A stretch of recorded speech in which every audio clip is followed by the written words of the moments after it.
네, 안녕하세요. 다시 인사드리겠습니다. 손은숙입니다. 사실 저는, 조금, 이렇게 말을 잘하는 사람도 아니고, 그렇다고 되게 유명한 사람도 아니고, 그래서, PPT를 좀 준비를 했고요. 제가 정말 재미가 좀 없는 사람이고, 어떻게 보면 제가 12년 정도 활동을 해왔지만, 이렇게 다른 사람들 앞에서 제 활동을 발표하는 건 처음이라서요. 많이 부족하겠지만 그냥 이해하시면서 들어주십시오.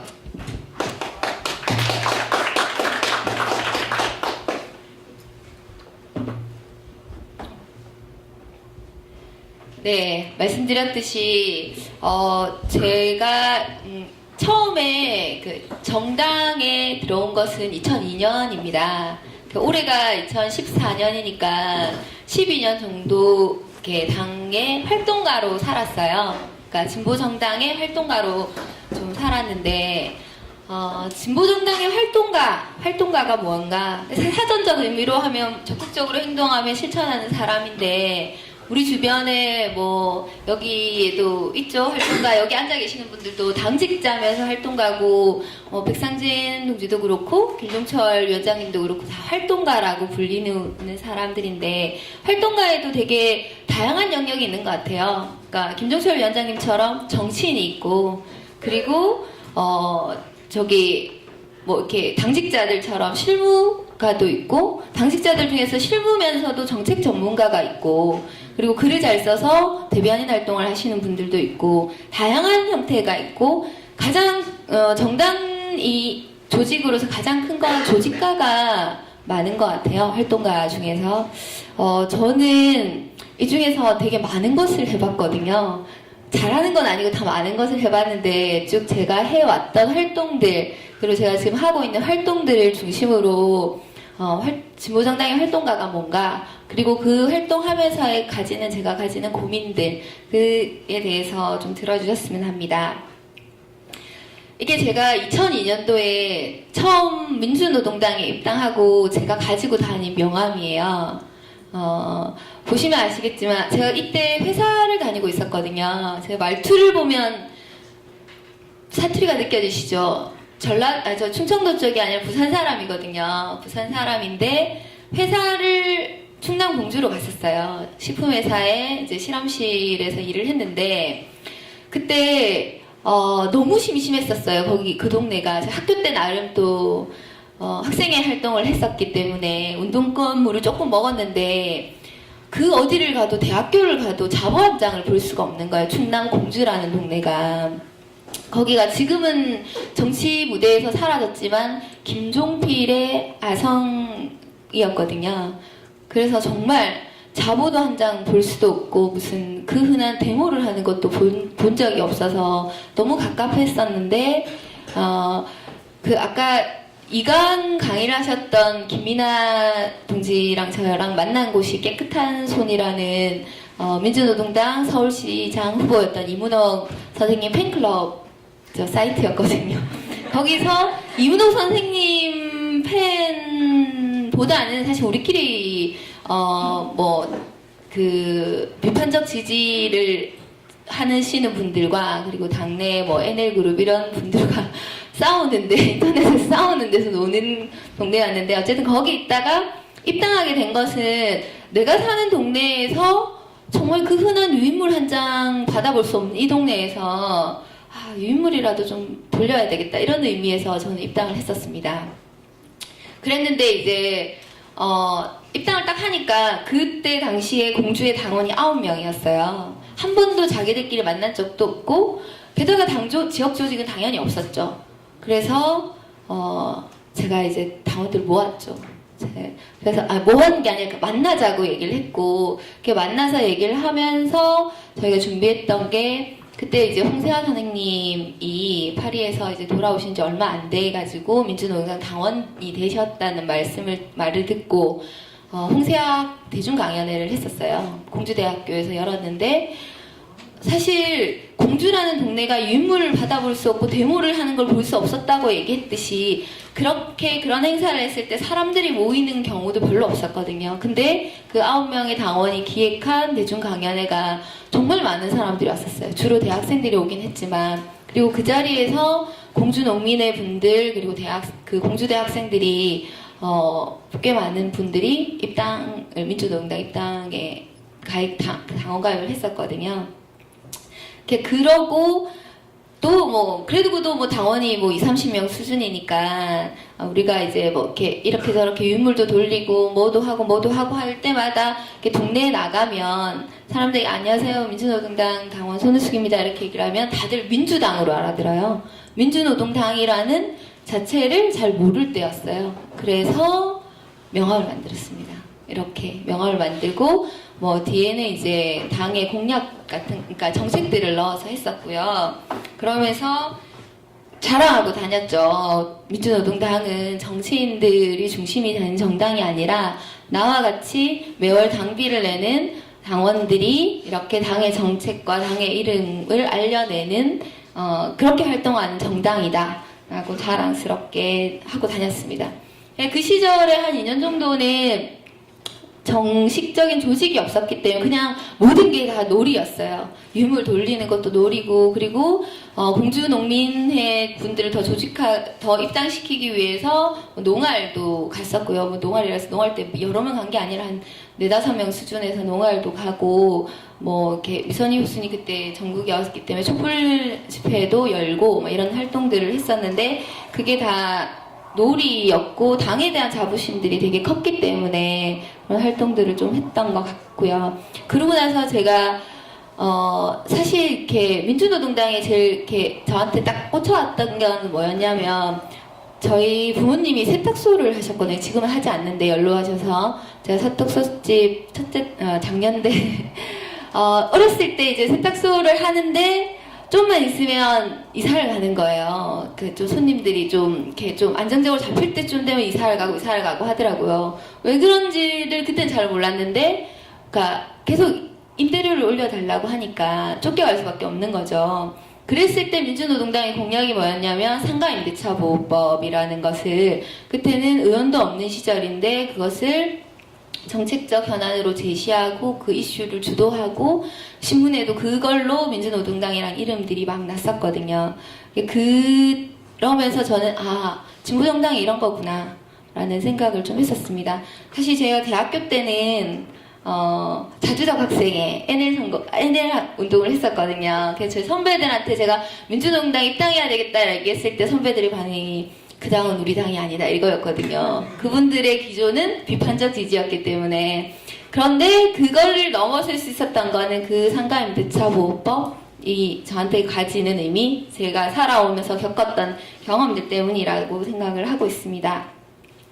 그래서 저는 그 당에 그때가 제가 28? 그때쯤이었는데 학교를 졸업하고 한 4년 정도 직장 생활을 하고 부모님이 원하는 삶을 살다가 이제는 한 4년 정도 그렇게 살았으니 동생들도 이제 다 대학 졸업하고 직장에 다니고 하니까 내가 살고 싶은 대로 살고 싶다라고 생각을 해서 사실 민주노동당의 지역 조직에 상근자로 들어갔습니다. 그때 이제 월급이 그렇게 많지도 않을 것 같고 그래서 충남 공주에서 집이 이제 부산으로 내려갔죠. 엄마 아빠한테 불붙어서 이제 당직을 하기 위해서 부산에 갔었고요. 그래서 해운대구 상근을 했었는데, 사실 이 사진을 하는 이유는 지금 보면 되게 주황색 잠바 정말 촌스럽죠. 저거를 정말 많은 민주노동당 당원들이 입고 다녔어요.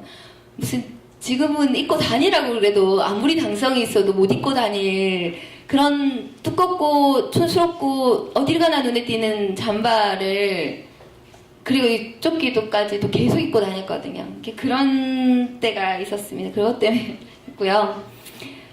제가 해운대 상근을 하면서 사실 제일 많이 했던 거는 분해 조직 사업이었어요. 그러니까 분해를 조직하는 라는 게 분해가 뭐냐면 지금 이제 중앙당이 있고 시도당이 있고 그다음에 각 지역별로 지금 당협이라고 하는데 그 당시에는 지구당이 있었거든요. 지구당이 폐지됐기 때문에 그런데 그때 그 지구당 안에서의 동네별 모임이든 직장별 모임이든 그걸 통해 가지고 당에서 어떤 얘기들이 오고 가고 있고 당에 대한 당원들의 생각들을 좀 이렇게 모으는 그런 자리로서 분해를 했었는데 사실 분해 모임이라고 하면 간단하게 한 달 동안 어떻게 살았는지를 당이 어떻게 당이 지금 주요 이슈로 뭘 얘기하고 있는지를 얘기를 하는 건 한 20-30분 하고요. 주로 이제 술을 마십니다.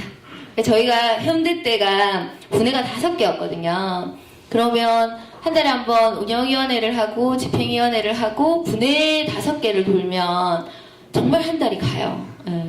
그래서 한 거의 셋째 주는 월요일부터 거의 금요일까지 다 술로 술을 마시면서 했고 사실 근데 제가 이제 상근하기 전에 해운대 지구당이 사고당협이었거든요. 그냥 있는데 거의 활동이 없었는데 그 분해를 조직하면서 지금 여기 보면 저희 표시가 안 되고 네 저쪽에 노란색 티의 자켓 뒤쪽에 계신 분이 지금 저희 그 당시 위원장님인데 지금 노동당 하동당협에서 하동 맞나? 하동당협에서 활동을 하고 계시고요. 그 건너편에 계신 안경 낀 하늘색 웃으신 분이 얼마 전까지 노동당 부산시당 위원장님을 하셨었던 저희 때는 이제 사무국장님을 하시고 제가 조직부장을 했는데 이때 분해 때 활동을 하면서 만났던 사람들이 사실 지금 부산시당에 많은 활동들을 해왔고 하고 계시는 분들이에요. 그리고 그런 이제 술 먹는 거 말고도 사실 이게 이제 민주노동당 때 민주노동당 지역 조직으로 가장 의미 있게 정치 조직으로 했던 것 중에 저는 학교급식 조례제정 주민발의 운동이라고 생각을 하거든요. 이때 이제 당에서 중앙당에서 학교급식 문제와 관련돼서 전당적으로 각 지역 조직들이 주민들 발의라는 형태를 통해 할 수 있게끔 어떤 틀거리들을 내줬었고요. 그리고 지역에 있는 당원들은 이거를 유권자의 10%의 서명을 받아야 되는데 주민번호까지 다 받아야 되거든요. 주소, 연락처까지. 그거 받는 작업들이 장난이 아니었는데 그걸 하면서 정치 조직이 어떤 건지를 당원들이 좀 경험할 수 있었지 않았나 이렇게 생각합니다. 당직자뿐만 아니라. 재밌는 거는 지금 저 위쪽 사진에 저 빼고는 아무도 노동당 당원이 아니시라는 저 바로 옆에 계시는 분은 부산시 교육감님이시죠? 네, 그렇습니다.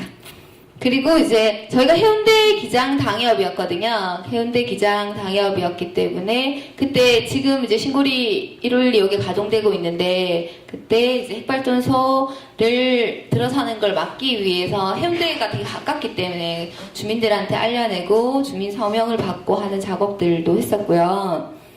사실은 제일 많이 한 건 데모가 한 거였어요. 집회에 참여해서 그게 화물연대 투쟁이든 이랬든 되게 많은 투쟁들을 다녔는데 사진이 없더라고요. 어쨌든 데모를 많이 다녔습니다.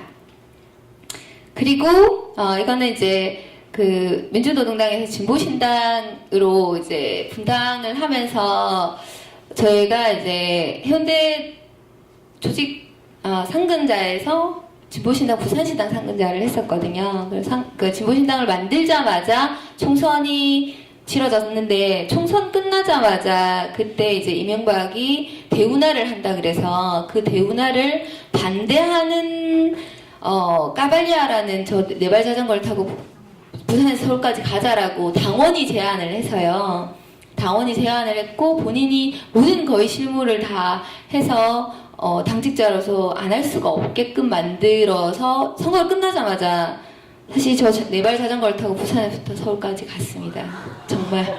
근데 이거를 기획하신 분이 누구시냐면 지금 이번 재선되지 않았는데요. 노동당 해운대 구의원이었던 화덕헌 의원님입니다.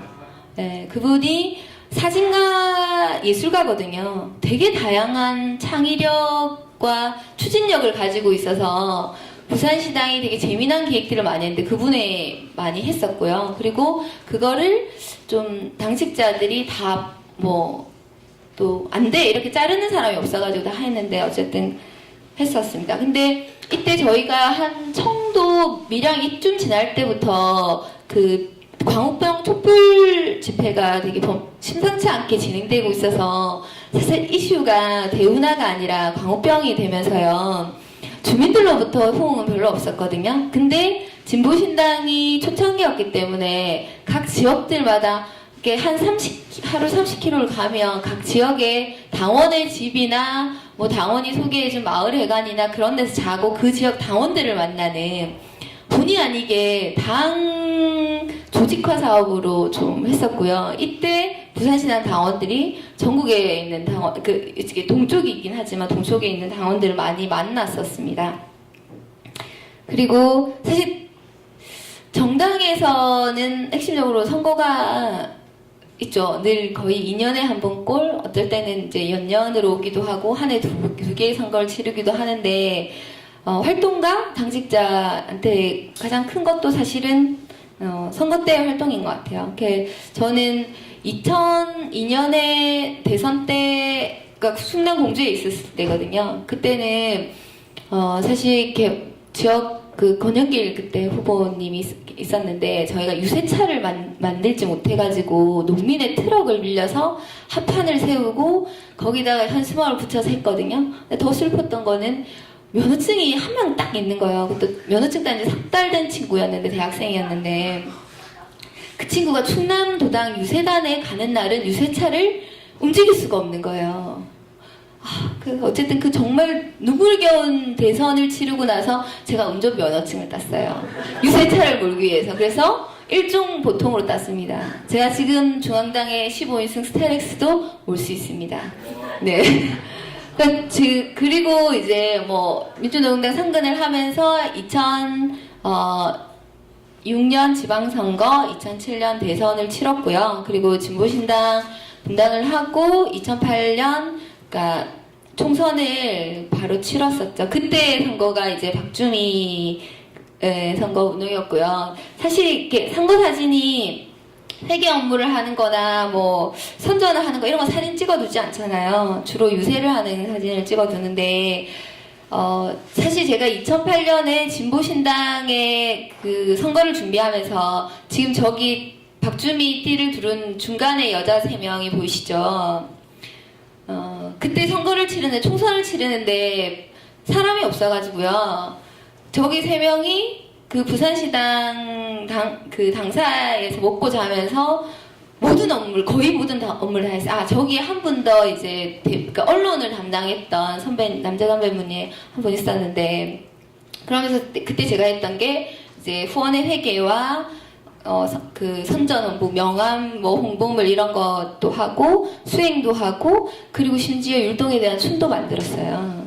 그래서 만들어서 어쨌든 우리 당원들의 선거운동을 휴가를 내고 다 할 수는 없으니까 아침 저녁으로 하게 되면 재미나게 참여할 수 있는 그냥 이렇게 가만히 서서 인사만 할 수 없으니까 그 춤을 만들었는데 그때 일명 문디걸스라고 해가지고 그때 원더걸스가 막 뜨고 있었거든요. 그래서 문디걸스라 해서 그 영상을 그냥 재미로 올렸는데 그걸 전국적에 있는 당원들이 다 따라 했었어요.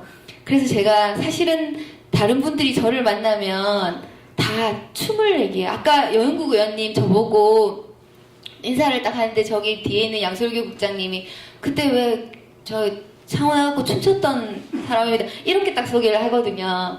제가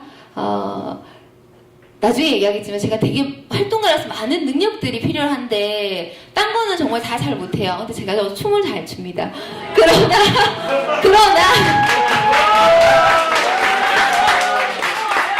나중에 하고요. 그러나 제가 정말 그 나이트클럽 이런 데는 가본 적이 없어요. 오로지 선거 율동만 춥니다. 네.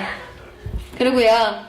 지금 저기 16 진보신당 저거는 바느질로 해서 만든 거였어요. 네. 하여튼 그런 것도 했었습니다. 제가 이렇게 포스터에 18대 국회의원 비서관으로 소개가 됐잖아요. 사실은 제 인생에 제가 12년 동안에 진보정당 활동가로서 제일 재미없었던 시절이 사실은 국회에서의 활동이에요. 제가 3년 정도 국회에 있었는데 어쨌든 뭐 포스터에 그렇게 나가기도 했고 아직 노동당에서는 경험하지 못한 어떤 거니까 좀 말씀을 드리겠습니다. 제가 국회에 가게 됐던 거는 제가 진보신당 부산시당의 선정 까발리아를 마치고 회계를 다 정리를 하고는 당직을 좀 정리를 했었어요. 이유는 뭐냐면 저는 진보정당 운동을 평생 하고 갈 건데 조직가로서가 아니라 조직가로서도 하지만 나의 정책적 무기가 필요하겠다라는 생각을 했어요. 지역의 진보정당을 뿌리내리게 하는 나의 또 다른 정책적 무기가 필요하다. 왜냐하면 진보정당은 사실 대중투쟁에 이렇게 몸을 대주는 역할이 주는 아니거든요. 주는 아니잖아요. 그 정치투쟁을 해야 되는 거고 그 대중투쟁을 정치적으로 엄호하는 역할을 해야 되는데 그 정치적 엄호는 정책에서 나온다고 저는 좀 생각을 했어요.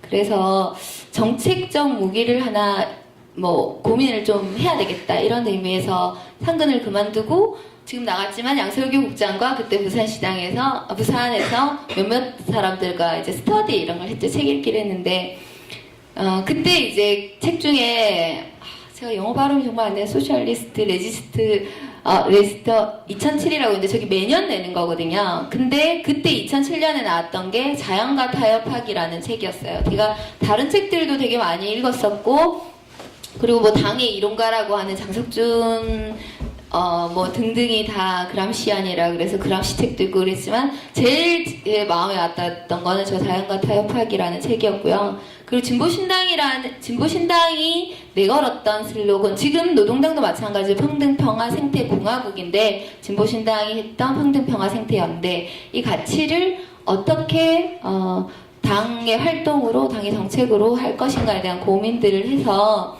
그런 고민 속에서 거칠지만 지역의 에너지 전환을 내가 지역에서 진보정당 운동을 하는 정책적 무기로 해야 되겠다라고 좀 생각을 했었고요. 그래서 부산에서 활동하다가 사실 사람도 안 뽑는 에너지 정치센터라는 게 서울에 있거든요. 인턴으로 올라왔습니다. 사람 안 뽑는데 한 6개월만 배워서 내려갈 수 있게 해달라라고 했었고요. 그렇게 가능했던 거는 그것을 만든 멤버들이 다 진보신당의 당원들이었거든요.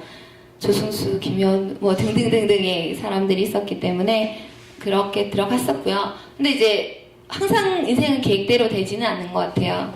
센터의 대표가 조승수 전 의원이었거든요. 그분이 17대 국회의원이었어요. 울산 북구에 당선됐다가 그 쓰레기 소각장 문제로 사전에 주민들 앞에 서명을 해줬다가 당선 무효형이 돼서 직을 상실했었어요. 그래서 이제 서울에서 에너지정치센터를 만들어서 활동하고 있었는데 복권이 됐네요. 그리고 당선됐던 그 당시는 한나라당인가? 한나라당의 그 국회의원이 또 다른 건으로 당선 무효형이 돼서 보궐선거가 발생을 한 거죠. 근데 센터에서 선거 경험이 있는 사람 저밖에 없는 거예요.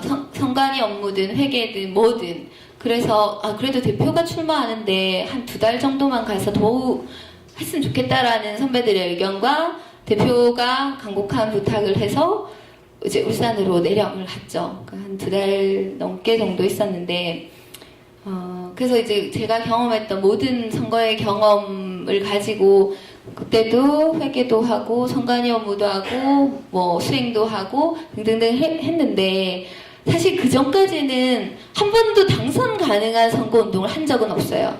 늘 선거 참여의 의미를 두고 이렇게 목표치를 달성한 적도 없었는데 그래서 당연히 안 될 거라고 생각했어요. 안 되지만 최선을 다했는데 당선됐습니다. 진짜 놀랐어요, 진짜.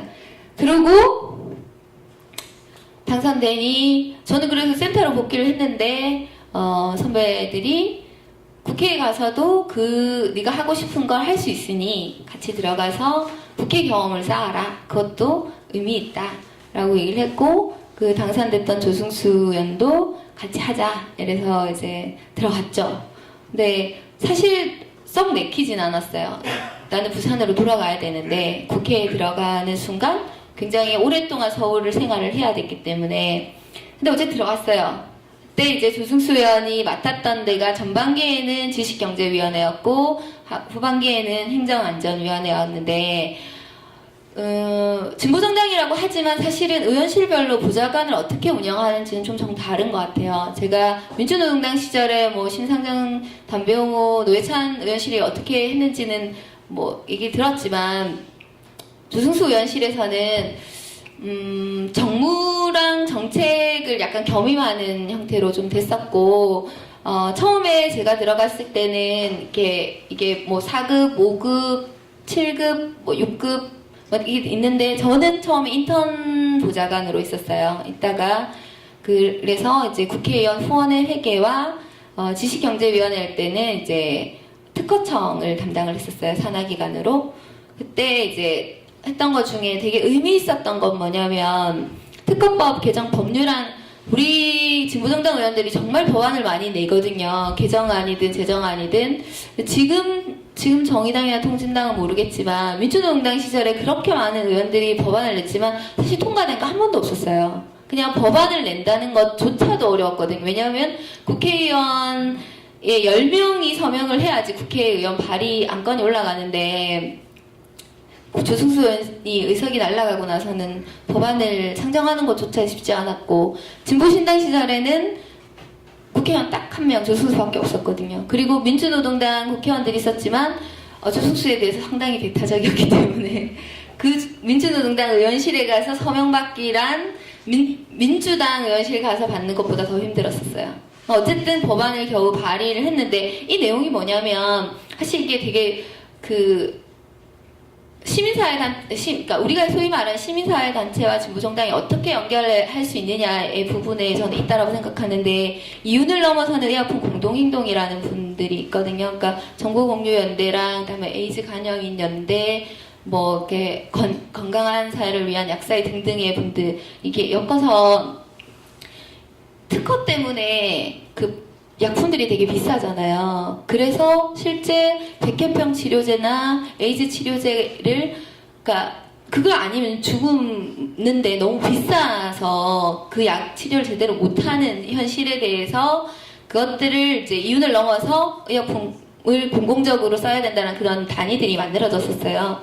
근데 그때 또 뭐가 있었냐면 신종플루로 사람들이 어마어마하게 이제 뭐 다치고 되게 유행처럼 엄청 이렇게 사람이 공포에 떨었었잖아요. 딱 그때 시기였는데 이 타미플루를 되게 비싸게 팔고 공급의 물량이 딸리고 이런 조건에서 특허법 중에서 강제 실시라는 조항이 있어요. 그러니까 그런 조건에서 공익적 목적으로 그러니까 재난이나 전쟁이나 이럴 때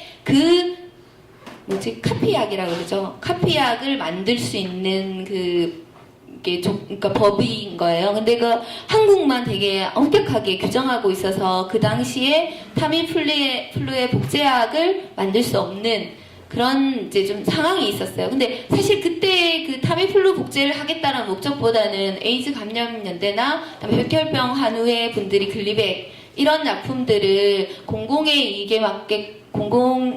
이제 이런 목적에 맞게끔 좀 이렇게 푸는 거죠. 그런 규제들을 풀고 국가가 강제 실시를 통해서 카피약을 만들 수 있게 하는 그런 법률이었는데 통과가 됐어요.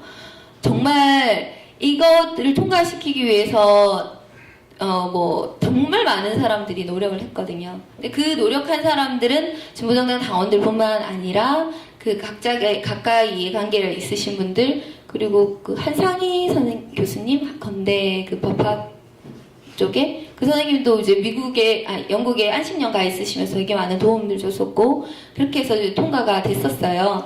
근데 사실 좀 이렇게 언론에 이렇게 포장하고 이런 거를 잘 못해갖고 크게 나진 않았는데 제한테는 그나마 재미없는 국회에서 되게 의미 있는 거였고요.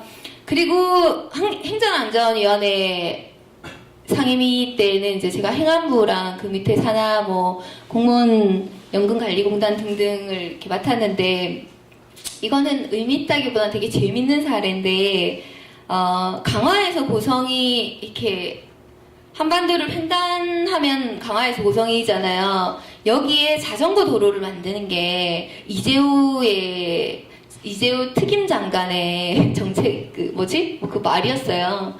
그 4대강도 그 자전거길 만드는 걸로 이재호가 했었잖아요. 이 아저씨는 무슨 자전거에 뭐 했는지 모르겠지만 그 평화누리꾼 조성 사업으로 거의 한 590억 정도의 예산을 투자를 한다고 하는 거예요. 근데 그 고성, 그러니까 이 서쪽은 잘 모르겠고 이 동쪽은 보면 거기가 다 군인들이 있는 데 아닙니까? 비무장지대고 군사 지역이고 거기에 평화누리길을 조성하려면 산을 깎아야 되고 뭐 이렇게 안전의 문제라든가 굉장히 많은 환경 파괴와 그런 문제들이 있거든요.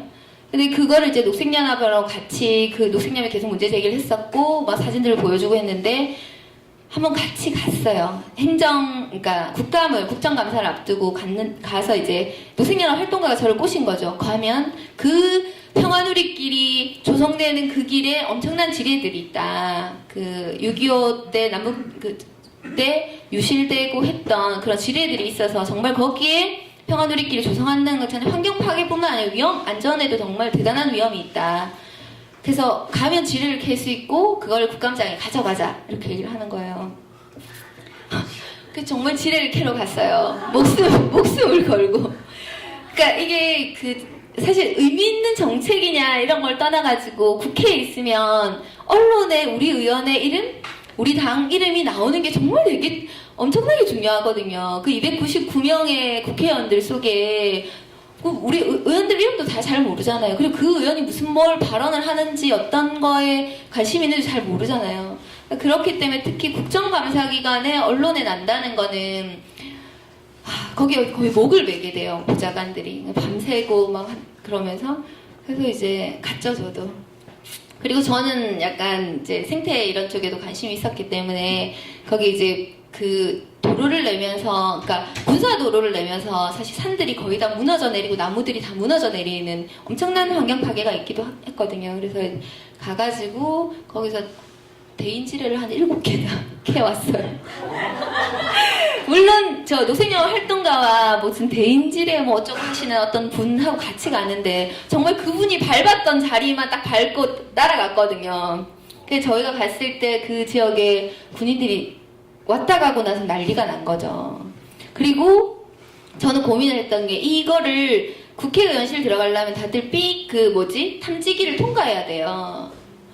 이거 어떻게 들고 그러니까 그게 활성인지 비활성인지 알 수 없죠, 그 지뢰가. 그렇긴 하지만 어쨌든 의원실에 가져갔다가 국감장에 가져가야 되는 거잖아요. 그래서 제가 고성에 가서 지뢰를 캐고 한 밤에 한 8시 반인가 9시쯤 했는데 지하 주차장으로 해서 의원차 이거 하는 데는 의원들은 이거 안 하거든요. 거부할 때 안 하니까 이제 그쪽으로 해서 몰래 가져갔다가 국감장에 가져가서 당연히 뉴스에 났죠.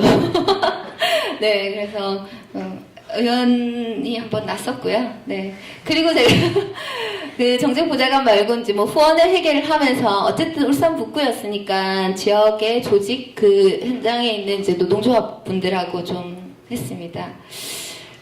그런 활동들을 쭉 거쳐서 저의 조승수 의원이랑 헤어지고 저는 그분은 어디 가셨는지 아시죠? 통합진보당 가셨다가 지금 정의당에 가 계시고 그래서 그 말쯤에는 제가 의원실을 간뒀어요. 어쨌든 뭐 존경하고 좋아하는 선배였긴 했지만 가는 길이 다르기 때문에 의원실을 간뒀고요.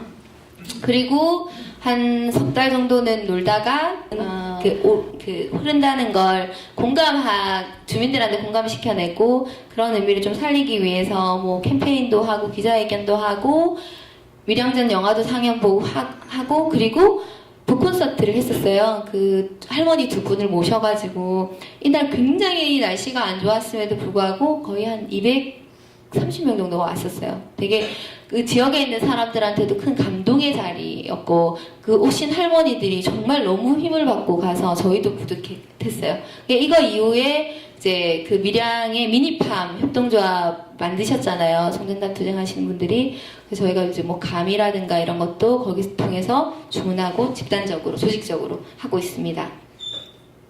그리고 이거는 이제 올해 좀 이슈가 됐었는데 아까 그 은평 대안의회 실험을 한다고 했는데 거기서 이제 뭐 예상 교육도 하고 정보 공개 교육도 받아서 이런 거 저런 걸 하다가 이제 한 게 은평 구의원들이 이제 6월달 지방선거 직전에 2, 3월에 이제 임기가 끝나잖아요. 그러니까 졸업여행 삼아 저기 해외를 가신 거예요. 근데 그것도 문제가 됐었지만 갔다 와서 보고서를 냈는데 안동시의회 걸 그대로 뺏겨서 안동시의회 빼고 이제 은평구의회 뭐 이렇게 하고 블로그에서 긁어 붙인 걸로 이렇게 돼가지고 도저히 가만히 있을 수 없어서 선거 직전에 이제 이 문제와 관련돼서 주민감사 청구를 주민 서명을 받아서 진행을 했었거든요. 근데 이거 관련해서 말씀드리고 싶은 거는 사실 이거를 주도한 건 노동당하고 녹색당이에요.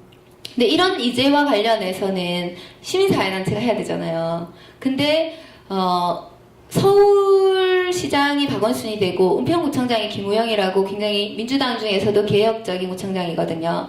그러면서 시민사회가 서울시와 은평구가 굉장히 거버넌스가 끈끈해요. 거버넌스 끈끈하다는 건 공간도 지원받고 사업비도 지원받고 굉장히 많은 프로그램들이 같이 하고 있거든요. 그러면서 이렇게 지역의 민감한 문제나 갈등적 요소가 생기면 거기를 피하려고 그래요. 그래서 이걸 주민감사 청구하려면 청구대표자를 둬야 되는데 청구대표자를 노동당이나 녹색당은 선거 앞두고 우리가 후보 이름으로 하기는 그렇잖아요. 그래서 제안을 했는데 안 하겠다 그래서 녹색당의 후보로 나갈 박종원 씨가 이제 했었거든요. 그리고 나서는 이게 얼마 전에 결과가 나오고 이 문제와 관련돼서 계속 구의회랑 부딪히고 공무원들이랑 부딪히는데도 그냥 노동당 녹색당만 거의 움직이는 거예요. 시민사회는 잘 안 나오죠. 이거와 연동돼서 제가 이제 이런 활동들을 하니까 은평 구의원들의 급여를 4년에 한 번 정하게 됐어요. 법이 바뀌어서 이번 선거 끝나고 나서 의정비 심의위원회 관련인데 심의위원으로 시민사회에 추천이 들어온 거예요. 근데 시민사회 분들이 노동당으로 다시 추천이 왔어요. 너네가 가면 안 되겠냐.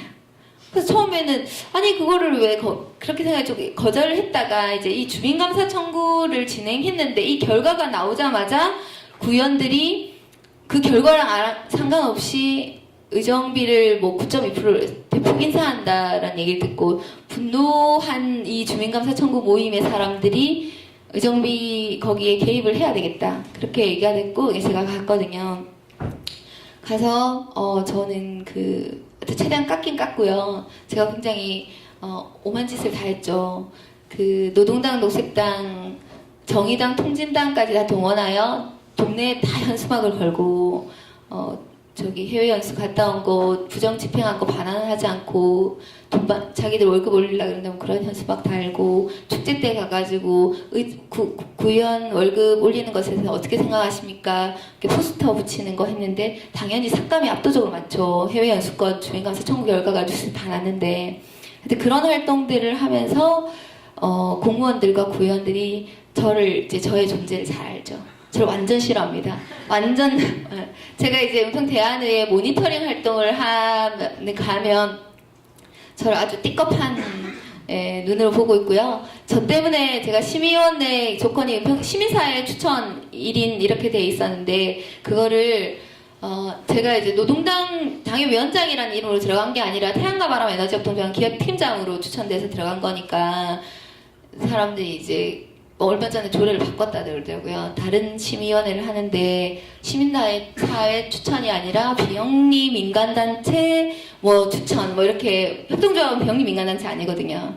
그렇게 바꿨다고 하고 저랑 같이 의회 모니터링을 하시는 분들한테 어떤 공무원이 손수시랑 다니지 말라고 위험하다고 그런 얘기를 했다고 하는데 저는 지역 정치인으로서 사실 존재감이 없는 것보다는 적이라도 많은 게 중요하다고 생각하고 있습니다. 어쨌든 그런 활동들을 했고요. 그리고 이거는 한 3년째 꾸준히 하고 있는 은평 여성노동자 컴퓨터 교실이라는 건데 그러니까 지역에 있는 그러니까 민주노총으로 조직되지 않는 주민노동자들을 조직하는 어떤 사업으로서의 다양한 고민 속에서 진행되는데 사실 조직하고 있지는 못해요. 그렇습니다. 이렇게 쭉 지금 활동들을 하고 있고요. 아까 제가 민주노동당이나 진보신당 시절에 했던 활동들은 그냥 기본으로 다 하고 있는 것 같아요. 그건 기본으로 하면서 이런 활동들을 하고 있는 거고요. 그리고 저 어쩌다 책도 썼어요. 제가 에너지 문제에 되게 관심이 많아서 그때 이제 의원실 간두고 중앙당에 산림국장 들어가기 전에 한 2달 정도, 석 달 놀 동안 한 2달 정도를 필리핀에 갔었거든요. 필리핀에 그냥 쉬러 갔어요. 쉬러 갔고, 사실 제가 약간 영어 울렁증 이런 게 있고, 근데 영어를 좀 잘하고 싶고, 그래서 영어 공부차 갔는데 영어 공부는 거의 못했고요. 거기서 필리핀에 핵발전소가 지어졌는데 가동 안 하는 데가 있어요. 고리 1호기랑 거의 비슷한 시기에 지어졌으나, 그때 이제 체르노빌이라든가 그 정권이 바뀌면서 그걸 가동 안 했던, 그래서 원자로 안까지 들어가 보고, 그리고 필리핀 하면 되게 유명한 파야테스 쓰레기 매립장이 있는데 그 쓰레기 매립장에서 굉장히 많은 사람들이 먹고 살고 하거든요. 근데 그 쓰레기 매립장에서 나오는 메탄가스가 이제 사람을 죽이기도 하지만 그걸로 이제 거기서 분들이 조리를 해 먹어요. 불 붙여서. 그러기도 하고 그걸 이용해서 제 생각나는 발전 시설을 이렇게 만든 사례가 있어서요. 간 김에 그런 내용들을 담아서 책을 낸 게 이제 나쁜 에너지 기행이라는 책이고요. 제가 에너지 교정생 연구소의 연구원이기도 한데 그 멤버십으로 냈고 초록빨강도 거기서 이제 쓰던 칼럼들을 여러분들께 모은 걸 이렇게 한 책인데 밖에서 팔고 있다고 하니까요. 관심이 있으시면 하시고. 근데 사실 제 공저라고 하기에도 부끄럽게 저희 분량은 정말 조금밖에 없습니다. 그러나 책은 정말 재밌고 약간 여행책이에요. 그러니까 관심 가지고 한번 읽어봐 주시고요. 제가 굉장히 많은 걸 해봤잖아요. 사실 제가 선거 때 그런 얘기를 했었거든요. 당원들한테. 내가 선거와 관련해서 회계도 해봤고, 율동, 무슨 수행, 아지, 다 해봤거든요. 근데 후보도 해봤어요. 정말 저는 이제 후보 배우자 빼고는 다 해봤거든요. 그러면서 제가 지역 사무국장부터 시당 당직자, 중앙당 당직자, 국회, 그리고 정치인까지 다 해봤는데, 이분은 자기가 해봐서 다 안다고 하는데, 사실 저는 그렇게 12년을 정당의 활동가로 살았지만, 아직도 잘 모르겠어요. 제가 진보정당 활동을 하면서 이게 되게 존경에 맞지 않았고 어떻게 보면 늘 이렇게 하나의 나침반이 되어준 분이 이재영 전 의장님입니다. 아시는 분은 아실 건데 민주노동당 시절 그리고 진보신당 시절에 당 정책위 의장을 하셨는데 이제 2년 전에 돌아가셨죠. 네, 그 분이 어쨌든 저한테는 선배이자 하나의 좀 텍스트이자 나침반입니다. 그분이 돌아가시고 나서 2권의 책으로 엮은 책 중에 하나가 이재영의 눈으로 본 한국 진보정당의 역사라는 책인데 제가 당협위원장을 할까 말까를 고민할 때도 저한테 이제 그런 어떤 게 됐던 건 이재영 선배였던 것 같고요. 구의원으로 출마할까 말까도 사실 고민을 좀 했었거든요. 이유는 출마하고 났는데 당이 또 없어지면 어떡하냐, 노동당 당명의 이름이 또 바뀌면 어떡하냐, 이걸 지역 주민한테 어떻게 책임지지, 이런 것 때문에 고민을 할 때도 다시 이 책을 또 읽었었습니다. 그리고 사실 오늘의 자리를 준비하면서 내가 참 무슨 얘기를 해야 될지도 잘 모르겠고, 그리고 이게 진보정당에 관심을 가진 저보다는 좀 더 늦게 진보정당에 관심을 가진 분들한테 어떤 얘기를 할지를 잘 몰라서 다시 이 책을 또 봤습니다. 그러니까 이거는 그냥 쭉 읽어보시면 될 것 같고, 저는 오늘 이제 청년정치학교에서 분들이 꼭 읽었으면 좋겠다고 생각하는 책이 사실 이 책이에요. 꼭 읽었으면 좋겠고요. 저는 이렇게 접어놓고 밑줄 쳐넣어놓고 좀 힘들고 이렇게 좀 흔들릴 때마다 사실 저한테는 읽는 책입니다. 하여튼 그래서 꼭 소개시켜드리고 싶었고요. 그래서 진보정당 활동가에게 필요한 것이 뭔지 제가 생각을 해봤어요. 사실 저는 책은 내긴 했지만 글도 더럽게 못 쓴다고 맨날 저 뒤에 있는 분한테 구박을 받고요. 오늘 보시면 아시겠지만 사실 말도 잘 못해요. 그리고 제가 이제 어떤 선배가 저한테 마이너스의 정치를 한다라고 얘기를 하더라고요. 왜냐하면 제가 당내에서 어떤 입장 차이로 이렇게 싸워보게 되면 그분들이랑 보지도 않고 말도 안 하거든요. 조승수 의원하고도 저기 김종철 선배 보궐선거 때 만났으나 악수를 청했으나 제가 거절을 했습니다. 제가 그런 식으로 사실 성격도 별로 안 좋아요. 그렇다고 공감 능력이 뛰어난 것 같지도 않고 사회성이 높은 것도 같지도 않고, 그리고 후배들 그리고 당원들한테 당 위원장으로서 비전을 딱 제시하기도 사실 그만큼 저는 자신감은 없습니다. 뭐 얼마 전에 조국 교수가 조선일보랑 인터뷰하면서 출마 안 하냐 그랬더니 자기는 사자의 심장이 없다 이렇게 얘기를 했던데, 저 또한 없습니다. 사자의 심장까지는 없고요. 한 2년 전까지는 체력은 정말 빵빵했어요. 저 완전 지치지 않는 에너자이저였는데 이제 내일 모레 40이 되니까 체력도 좋지 않습니다. 저한테 나온 건 유일하게 춤인 것 같습니다. 어쨌든 고민을 계속하고 있어요. 나한테 필요한 진보정당 활동가로서 이런 것들이 필요한 것 같은데 이거를 내가 어떻게 채울까를 끊임없이 노력하는 사람이다 라고 봐주시면 될 것 같고, 예, 어쨌든 저의 과제는 이렇게 큽니다. 지역의 진보정당 뿌리 내리기, 그 속에서 성장하는 지역 정치인의 모델 만들기, 그리고 탈핵과 에너지 전환을 제 삶의 숙제로 삼고 있습니다. 사실 저보다는 더 훌륭하신 분들이 많아서 제가 고사를 했었어요. 아니, 고사라고 하기도 안 해! 못하겠다! 이렇게 얘기를 했거든요. 근데 소속 동지가 저를 본 자리에서 도대체 어떤 자리인지 구체적으로 얘기도 하지 않고 해달라고 요청을 했는데, 천면에 거절하기가 못해서 좀 하게 됐고요, 저는. 저는, 말도 잘 못하고 사실 머리가 뛰어난 사람도 아니고, 그래서 좀 손발을 부지런히 움직여서 이렇게 살아가는 그런 정당의 활동가인 것 같고요. 그래서 여전히 좀 아마추어인 것 같은데, 여러분들은, 그러지 않았으면 좋겠다. 그런 생각을 합니다. 마치겠습니다. 감사합니다.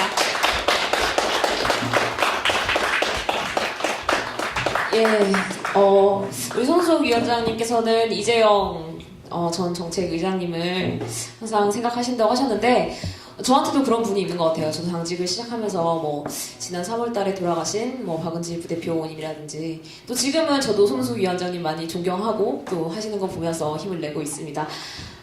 질문이 있으면 한 2가지 정도만 받고 그리고 나서 맥주를 푸는 시간을 갖도록 하겠습니다. 여러분 자유롭게. 제가 개인적으로 먼저 해도 될까요? 제가 손수옥 위원장님 팬이라서. 그 문디걸스 영상은 어디에 가면 볼 수 있죠? 제가 유튜브에 찾아보니까 안 나오더라고요.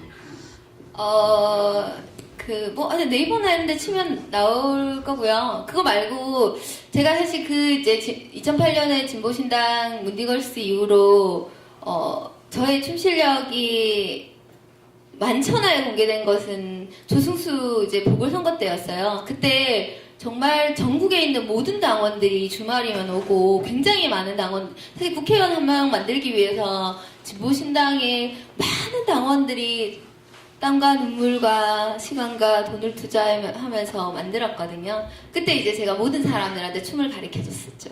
네. 그 영상을 아마 저기 양솔교 국장에다 찍었던 걸로도 알고 있습니다. 네. 예, 중앙당 양솔교 국장님한테 문의하면. 근데 이제 지금 당명이 바뀌어가지고요. 이게 진보신당 버전이라 노동당 버전 하려면 다시 또 바꿔야 될 것 같아요. 예, 알겠습니다. 여러분 개인적으로 잘 찾아보시고요. 뭐 질문하실 분 있으면 자유롭게 해주시면 되겠습니다. 3분 정도만 받겠습니다. 질문이 없으실 것 같고요. 제가 아까 까먹었다는 얘기를 하나 드리자면, 한 2가지 사례가 있는데, 은평구청장이, 민주당 구청장이 시민사회 사람들을 쫙 모아놔놓고 그런 얘기를 했대요. 자기는 동지라고 생각하는데 자기한테 왜 그렇게 비판하고 따지느냐, 그런 얘기를 했대요. 그리고 얼마 전 박원순 시장이 그런 얘기를 했댔잖아요. 자기를 왜 그렇게 곤란하게 하느냐. 근데 저는 이 두 분들의, 이 보수 정치인들의 마인드가 뭐라고 생각하냐면, 그 당의 당원들이든 지지자든 이런 사람들을 정말 지지자, 팬클럽으로 본다라고 생각해요. 근데 그와 다른 진보정당, 진보정당의 정치인은 사실 한 사람 한 사람을 정치의 주체로 만드는 거라고 생각하거든요. 그래서 진보정당의 활동에 있어서는 외부적인 활동도 있지만 당원들과 함께 뭐 교육하고 같이 하는 게 그런 의미를 가진다고 생각해요. 왜냐하면 당원들이 한 사람 한 사람의 생활을 이룬으로써 자기가 당원으로서의 자기 가치를 생활 속에서 좀 풀어내야 된다라고 생각을 하거든요. 그리고 물론 당이 좀 더 아우팅할 수 있는, 저 노동당 당원이요라고 자랑스럽게 얘기할 수 있는, 제가 처음에 2002년에 가졌던 그 마음들을 가질 수 있는 당으로 만드는 게 우리 모두의 숙제면서 저 같은 사람이 조금 더 책임성을 가지고 만들어야 될 숙제이기는 하지만, 어쨌든 좀 당에 대해서 물론 노동당 당원이 아니신 분들도 있겠지만 각자 아니신 분들은 그 어떤 정당이라도 가입을 하시고요. 네, 어쨌든 정당의 당원으로서 좀 자랑스럽게 얘기하면서 살아가는 게 이 시대에 아주 큰 의미 있는 실천이라고 생각합니다. 이상입니다. 제가 그 광주시당 조직국장 맡고 있는 박지현이라고 합니다. 근데 말이 조직국장이지 실은 그냥 뭐 조직국장 한 게 뭐 없어요. 그냥 무슨 막 당 신문 맡고 그냥 전화 받고 막. 저도 그랬어요. 그래가지고 뭐 해가지고 원래는 제가 올해 초에 그냥 어디 노조 상근하다가 그만두고 무슨 좀 놀다가 무슨 막 실업급을 받으면서 놀다가 선거 때 결합해가지고 선거 회계까지 다 마치고 그 다음에 그 이후에 이게 뭐 하지 싶다가 상근 자리 비어가지고 지금 뭐 이렇게 지금 상근 맡은 지 한 넉 달 좀 됐는데요. 근데 한 12년 하신 손우숙 동지도 무슨 모르겠다는데 저는 진짜 참 모르겠더라고요. 특히 제일 모르는 게 그거였어요. 저희가 선거 이후로 당원분들 문자밖에 못 돌렸거든요. 그동안에 그래가지고 막 문자 선거 있습니다. 아니 그 당직 선거 투표했으니까 꼭 인터넷 투표해 주세요. 문자 그때 그 이후로 거의 막 연락도 제대로 못 돌리고 막 그래가지고 이분들을 어떻게 다시 불러 모아야 되나 막 좀 그런 게 있어요. 심지어는 청년당원 분들인데도 그냥 당비만 꼬박꼬박 내시고 당 행사 연락 와도 잘 안 오시고 막 이런 분들 계셔가지고 참 답이 좀 깝깝하고 그러는데요. 혹시 뭐 노하우 같은 거 없을까요? 어떤 질문이시죠? 그래서 마지막에 저는 이해를 좀 했는데 사실 그거는 뭐 이렇게 노하우는 없는 것 같아요. 저도 잘 못하는 거고 여전히 어려워요. 당원들한테 전화해서 당원 동지 당비가 밀렸습니다. 1월에 투표하시려면 당권 회복 하셔야 돼요. 이런 얘기를 하는 게 내가 이 얘기하면 이분이 겨우 저 그냥 당비만 내고 있는데 뭐 당적 유지하고 있는데 탈당하지 않을까? 이런 마음 듭니다. 제가 처음에 해운대 상근할 때도 제일 싫었던 게 정말 텔레마케터가 된 것 같아서 너무 싫었거든요. 선거 때만 되면 당 투표율 50%를 넘기기 위해서 정말 끊임없이 전화를 해대야 됩니다. 그리고 무슨 당원 모임할 때, 뭐 할 때. 근데 그건 노하우는 없는 것 같아요. 그냥 그 당원들의 그런 태도, 그리고 그런 것 때문에 상처받기도 하고 하지만 그건 자기 확신이 있으면 되는 부분이라는 생각이 들어요. 텔레마케터랑 다른 당의 활동가로서의 자기 확신. 그러나 저도 잘 못하는 영역이고요. 그건 어쩌면 진보정당이 구조적으로 풀어야 될 문제일 수도 있다라고 생각합니다. 예, 답변이 되셨나요? 당원이 계속 줄긴 했는데 그래도 입당한 사람이 있는데 탈당자가 더 많은 거라서 작년, 재작년 그 이후로도 쭉 입당하신 분들 같은 경우에는 혹시 그냥 일반 활동당원 이상의 의지가 있으신 분들 같은 경우에는 아까 해보신 역할을 모두 다 해보셨다고 하셨으니까 예를 들어 뭐 당직자라든가 아니면 아예 상근을 하는 거라든가 아니면 지역 거점 활동이라든가 장단점이나 추천 내지를 그 젊은 분들하고 하신다면 듣고 싶습니다. 새로 입당하신 분들한테요? 새로 입당하지 않더라도 그거는 사람마다 정말 다른 것 같아요. 사실 제가 이제 당협위원장 맡은 지 이제 2년 정도 됐는데요. 제가 맡고 나서 은평은 한 번도 당원 숫자가 줄지 않았습니다. 제자리거나 한 명이 늘거나 두 명이 늘거나. 네. 그 이유 중에 하나는 가장 크게는요, 사실은 은평이 집값이 쌉니다. 그래서 입당보다는 전입해서 오는 당원들이 많고요. 그리고 탈당을 하려고 그러면 잡기도 하고요. 어쨌든 당이 언론에서 안 보이고 당이 이런저런 부침을 겪는 것 때문에 당원들이 뭐 자기가 당원을 있어야 될 이유를 못 느끼기 때문에 탈당하는 경우가 많은데요. 그럴 때 어쨌든 지역은 지역 나름대로 활발하게 움직이는 게 그것을 막고 있는 하나의 이제 이렇게 뭐 브레이크 장치가 아닐까라는 생각이 은평은 좀 들고 있고요. 은평에서는 어떤 분은 아침 캠페인만 나오시는 분이 있습니다. 뭐 당원의 날 술 먹을 때 절대 안 오시고요. 그러나 또 어떤 분은 술 먹는 자리만 오시는 분도 있습니다. 그리고 어떤 분은 공부할 때만 오시기도 하고요. 그리고 어떤 분은 당원이긴 하지만 랄랄라에서 뭐 주민들하고 같이 하는 그런 프로그램을 그냥 하지 당원에 뭐 이렇게 당원이라고 얘기는 하지만 그 당의 어떤 행사나 이런 걸 중심으로 움직이지는 않고요. 그리고 당원이라고 늘 얘기를 하고 다니지만 은평 지역의 시민사회에서는 볼 수 있지만 당에는 안 오시는 분들도 있고요. 되게 다양한 형태가 있는데 그거는 그분한테 맞는 거를 제안하기에는 우리 역량이 한계가 있고요. 다양한 어떤 이런 걸 금은망처럼 만들어주고 그 속에서 활동할 수 있게 하는 게 맞지 않을까. 지역 당협 활동하지 않지만 부문위원회 활동을 하시는 분도 있고 여기 계신 분들 중에 뭐 지역에는 가지 않지만 청학이나 청년학생위원회 활동을 하시는 분들도 있듯이 그거는 어떤 틀로서 보다는 더 많은 어떤 기회들을 제공하는 걸로 풀어야 되지 않을까 저는 그렇게 생각합니다. 예, 이번 세 번째 세션이 당직자 세션이잖아요. 저도 당직자고 또 여기 당직자 두 분께서 질문을 해주셨는데 오늘 이 자리의 취지에 가장 맞는 이야기가 이게 아닐까 싶습니다. 당직자가 저는 꽤 괜찮은 직업이라고 생각합니다. 사실 뭐 임금이 뭐 낮다 뭐 이런 얘기도 있지만 제 친구 뭐 준공기업 다니는 친구들 임금 보면 저랑 비슷합니다. 물론 상여급은 다르겠죠. 저는 없으니까요.